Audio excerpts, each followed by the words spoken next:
$247. That's all you've got. It isn't stashed away as some rainy day fund. There's no cushion, no secret backup. This is the number you keep checking, hoping maybe it'll change if you stare at it hard enough. It's late, honestly, way past bedtime, but you're lying there, crunching numbers in your head. If you grab groceries, how much stays? What happens if life throws you a curveball? When payday hits Friday, how long does it even last? There aren't any big, dramatic moments, no midnight movie scenes, just this steady, low buzz sitting underneath everything. Every choice comes with a price tag. You go out, you buy lunch, even a tiny splurge gets filtered through a single question. Can I swing this right now? You never really talk about it. No one does. But if you pay attention, people around you are doing the same thing, switching to cheaper brands, putting stuff back, eking out things they probably shouldn't. Honestly, at this point, money isn't just a tool, it's survival. That messes with your head more than the number itself. Suddenly, everything feels loaded. You react, you scramble, grabbing little bits of relief wherever you can.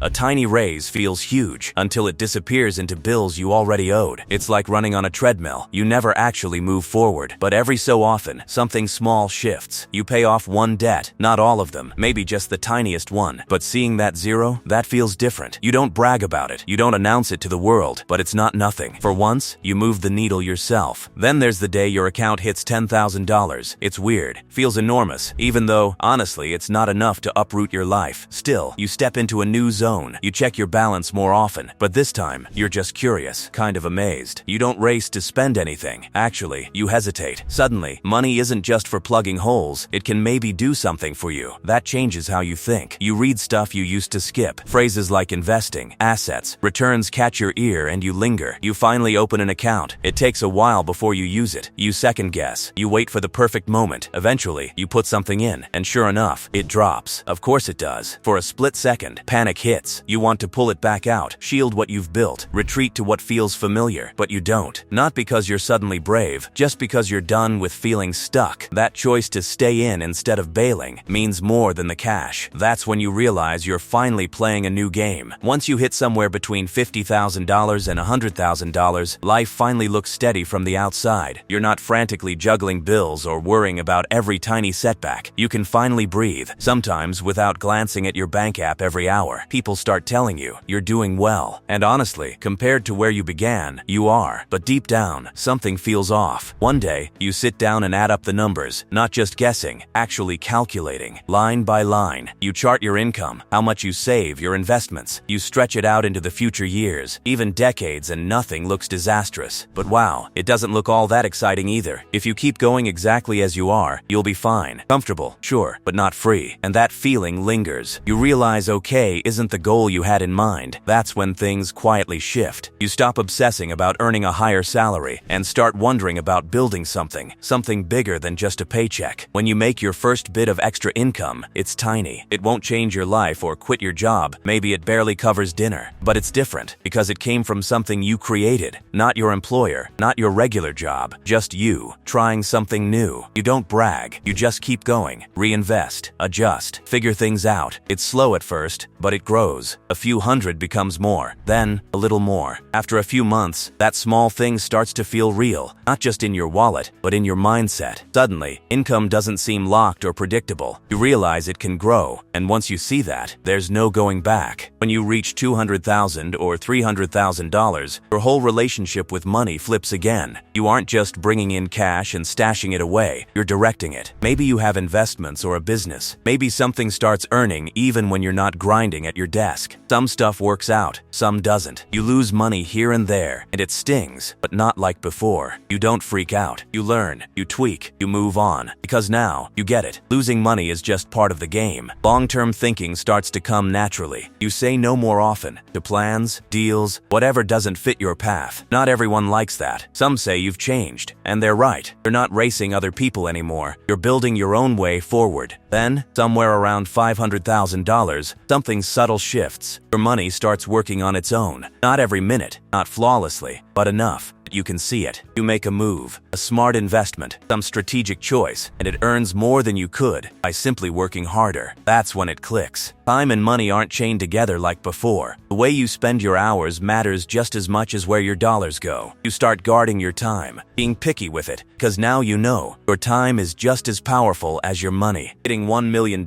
sounds like it should feel like a massive achievement. For so long, it's the target, the number, the proof that you finally made it. When you get there, it's surprisingly quiet. There's no fireworks, no rush of emotion, just a number popping up on a screen. You sit with it. Then, something shifts. It's pretty obvious. It's not enough. Not in a disappointed or anxious way. Just clear. $1 million doesn't mean freedom. It means options. And that's a whole different game. You start to care less about what the number means and pay attention to what it lets you actually do. With $2 million, $5 million, everything gets different. Not in ways most people notice. You don't feel like showing off. You have nothing to prove. Inside, though, it's a new world. You stop worrying about bills and start focusing on where your money should go. You don't ask, can I afford this? Instead, it's, does this make sense? Suddenly, time is worth more than money. For the first time, you can step back, at least a little, experience what it's like to not always be tied down. That feeling's tough to describe, and even tougher to walk away from. At $10 million, the whole playing field changes. You're not hustling for money anymore. You're figuring out where it fits. Opportunities show up that never came your way before. Some are worth it, some aren't. But now, you have access. And access changes everything. People start to take you seriously. Your choices have weight. Reputation begins to count more than effort. What others believe you can do matters as much as what you actually pull off. Doors open that you didn't even know were there. When you get to $20 million, $50 million, money itself fades into the background. More money doesn't really change your lifestyle. What it changes is your reach, your influence, the impact of your choices. You're not dealing with personal headaches anymore. You're making moves that affect much bigger systems and outcomes. And that brings some distance from your old life, from some people, and honestly, from the version of you who used to stress about little amounts. It's never a thing you plan, it just happens. The world becomes harder to explain to anyone not living in it. As you approach $100 million, questions flip completely. It stops being about how much you have, and instead, what it all means. Money doesn't fix everything like you hoped, can't define you or fill any gap, just turns up the volume on what's already inside you. So, your focus changes. Think less about stacking up numbers, more about direction. What are you actually building? What endures beyond you? What matters now? Meanwhile, somewhere else, someone's staring at their bank account, doing the math, thinking this is all about money. It's not. It's really about who you become each time you level up.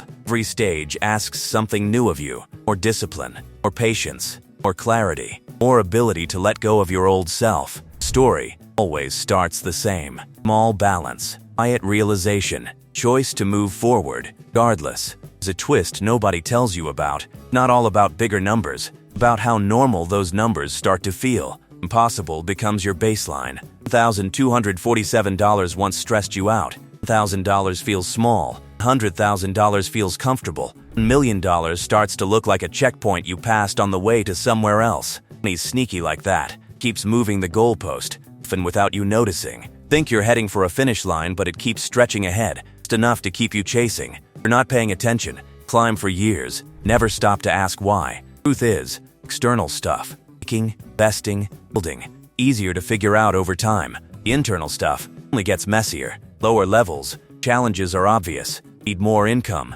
stability, breathing room. Air up, issues are quieter. Start asking, much is enough? What's this all really for? I'd be satisfied if I just stopped? Can't answer those questions with a spreadsheet. Show up in silent moments, nights, long drives, random pause during a busy day. Everything looks fine, but something inside you is tugging at bigger questions. Eventually, it hits you. He solves money problems.